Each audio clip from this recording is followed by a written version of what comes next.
Guns, Germs, and Steel. Today we're discussing one of the most influential social science works of the late 20th century, Guns, Germs, and Steel. This book is so renowned that it frequently appears on reading lists recommended by distinguished scholars and intellectuals. We've actually mentioned it before when discussing The Third Chimpanzee. This masterpiece by renowned American historian Jared Diamond took the world by storm upon its publication in 1997. It earned him the 1998 Pulitzer Prize, the British Science Book Prize, and numerous other prestigious awards. It's also highly recommended by influential readers like Bill Gates. The author, Jared Diamond, is a prominent American historian with an unusual background in physical sciences and biology.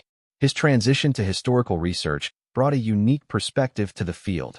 He excels at examining history through the lens of climate, environment, natural resources, and technology, an approach we discussed when covering his debut work, The Third Chimpanzee.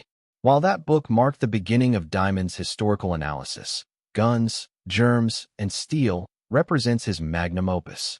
What's the book about? At its core, it attempts to answer a fundamental question. Why do some nations and civilizations become powerful while others remain weak? Why are some rich while others poor? Why have some societies advanced to create modern civilization while others remain in primitive conditions? This question is truly thought-provoking. Given that biologists have proven all humans share common ancestors and have similar innate intelligence and physical capabilities, why do such vast differences exist? Why did advanced civilizations primarily emerge in Eurasia, while societies on other continents lagged behind and were easily conquered during European colonization?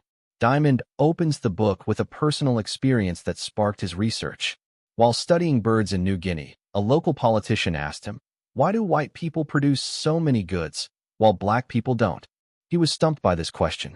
Traditional views attributed this disparity to racial differences in intelligence, but Diamond's experience in New Guinea showed him that local inhabitants were often more intelligent than average Europeans or Americans.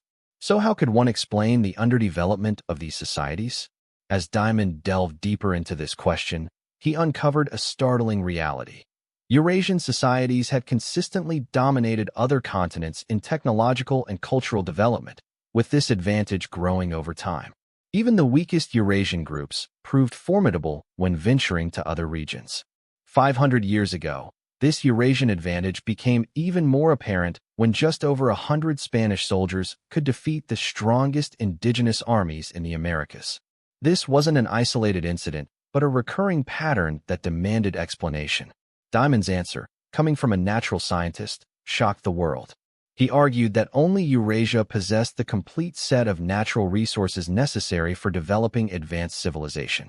Other continents lacked various crucial elements, creating inherent disadvantages that even the most intelligent inhabitants couldn't overcome. This conclusion sparked intense academic debate worldwide.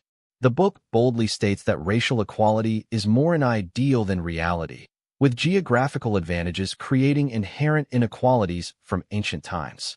Today's world, dominated by Western powers centered in Western Europe and America, sets most international standards and produces most global goods. The only potential challengers to this dominance come from East Asia, including Japan, the Four Asian Tigers, and post-reform mainland China.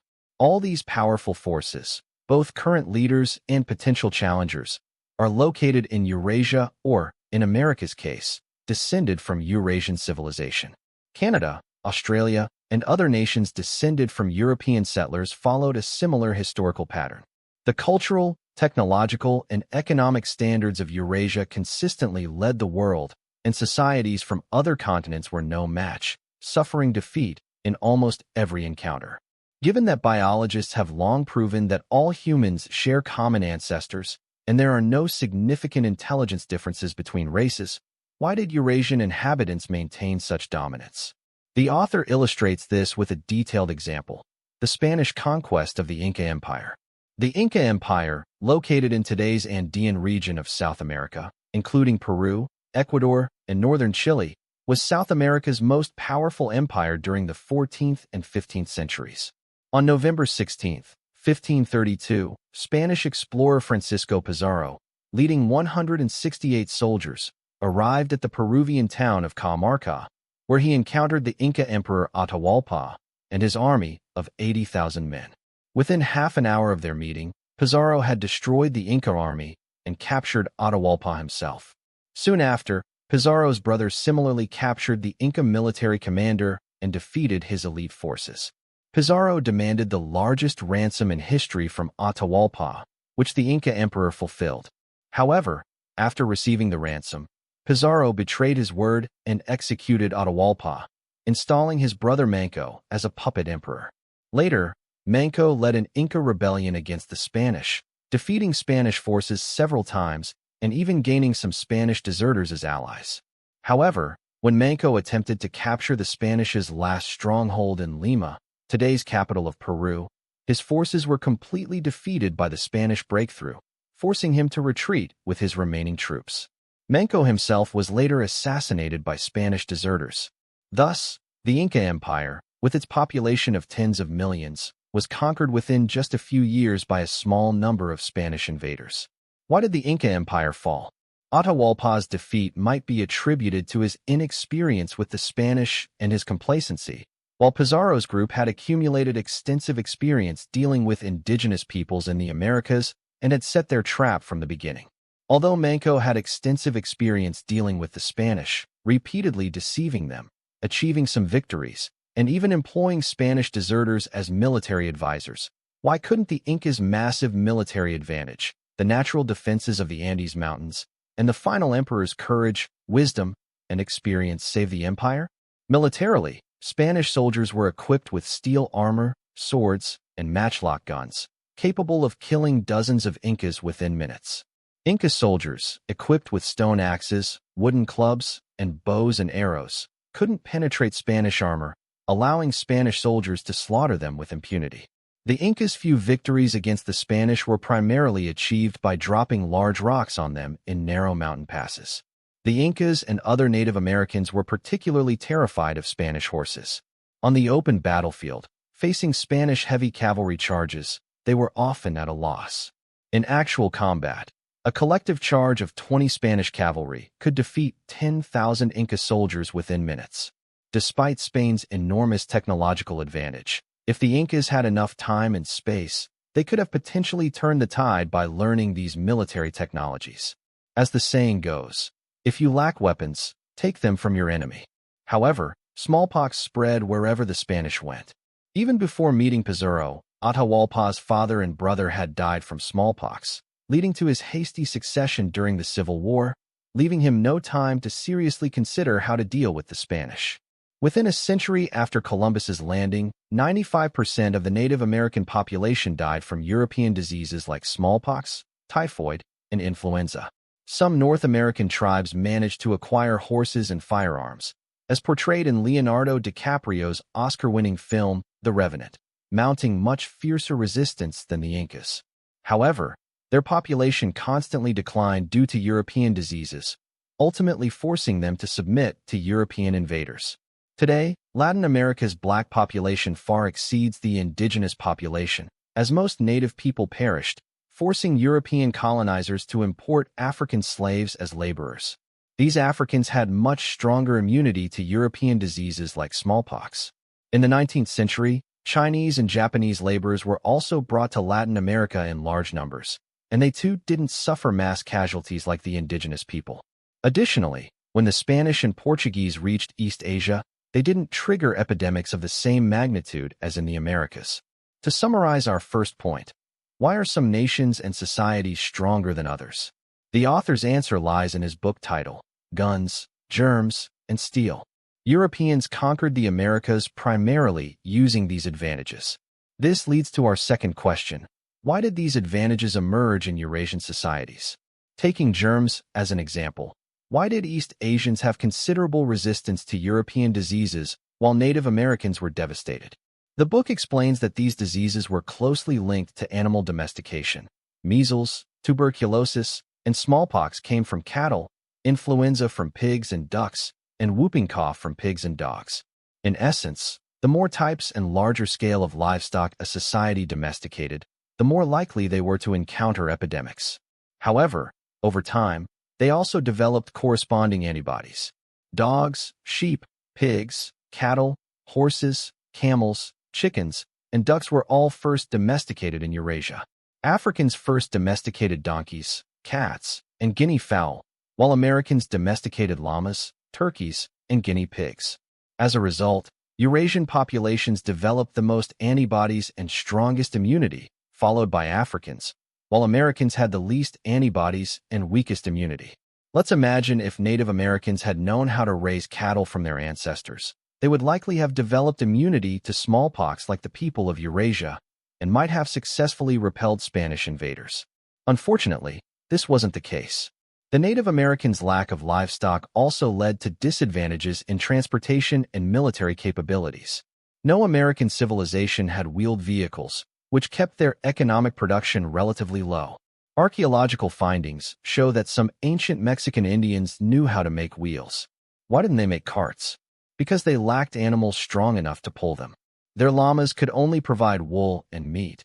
Guinea pigs were only good for food, and dogs weren't strong enough to pull carts. As a result, ancient American civilizations had neither chariots nor cavalry, while all Eurasian civilizations had both. Given the numerous benefits of animal husbandry, why didn't Native Americans raise livestock? After years of research, Diamond proposed the Anna Karenina principle. Like the famous opening of Tolstoy's Anna Karenina, all happy families are alike, but each unhappy family is unhappy in its own way. Domesticable animals are all alike, while undomesticable animals are each undomesticable in their own way. He identified 14 large domesticated animals of economic value, all herbivorous mammals. Except for the donkey from North Africa and the llama from the Americas, all originated in Eurasia.